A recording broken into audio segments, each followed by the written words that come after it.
বিশ্ব পরিবেশ দিবস উপলক্ষে রাজ্য দূষণ নিয়ন্ত্রণ পর্ষদের উদ্যোগে সুকান্ত একাডেমিতে এক বর্ষে আঁকো প্রতিযোগিতার আয়োজন করা হয়। প্রকৃতি দ্বারা অনুপ্রাণিত, জলবায়ুর জন্য আমাদের ভবিষ্যতের জন্য এই প্রতিপাদ্যকে সামনে রেখে আগামীকাল পালিত হবে বিশ্ব পরিবেশ দিবস। দিবসটি উপলক্ষে রাজ্য দূষণ নিয়ন্ত্রণ পর্ষদের উদ্যোগে সুকান্ত একাডেমিতে বর্ষে আঁকো প্রতিযোগিতার আয়োজন করা হয়। প্রতিযোগিতায় 3টি বিভাগে প্রায় 250 থেকে 260 জন প্রতিযোগী অংশগ্রহণ করেন। পরিবেশ বিষয়ক নানা ভাবনা ও বার্তা তাদের ছবিতে ফুটে ওঠে। প্রতিযোগিতার মধ্যে উৎসাহ উদ্দীপনার পরিবেশ ছিল চোখে পড়ার মতো।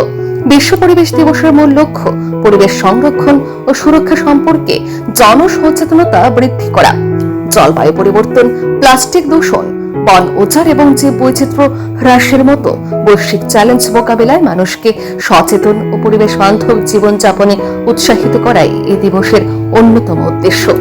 দিবসটি জাতিসংঘের পরিবেশ কর্মসূচির উদ্যোগে বিশ্বজুড়ে পালিত হয়। হ্যাঁ, এই প্রতি বছরেই 5ই জুন বিশ্ব পরিবেশ দিবস উদযাপিত হয়।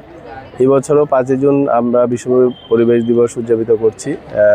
এই বছরের যে থিম সেটা হচ্ছে inspired by nature for climate change and for our future generation. যেটার আমরা যদি বলি যে প্রকৃতি আমাদেরকে অনুপ্রাণিত করে জলবায়ু পরিবর্তনের জন্য এবং আমাদের ভবিষ্যৎ প্রজন্মের জন্য। তো এবছর আমরা প্রতি বছরের নেই, এবছর আমরা বিশ্ব পরিবেশ দিবস উদযাপনের অংশ হিসেবে আমরা আজকে 4 জুন বর্ষে আঁকো প্রতিযোগিতার একটা আয়োজন করেছি সুকান্ত একাডেমিতে।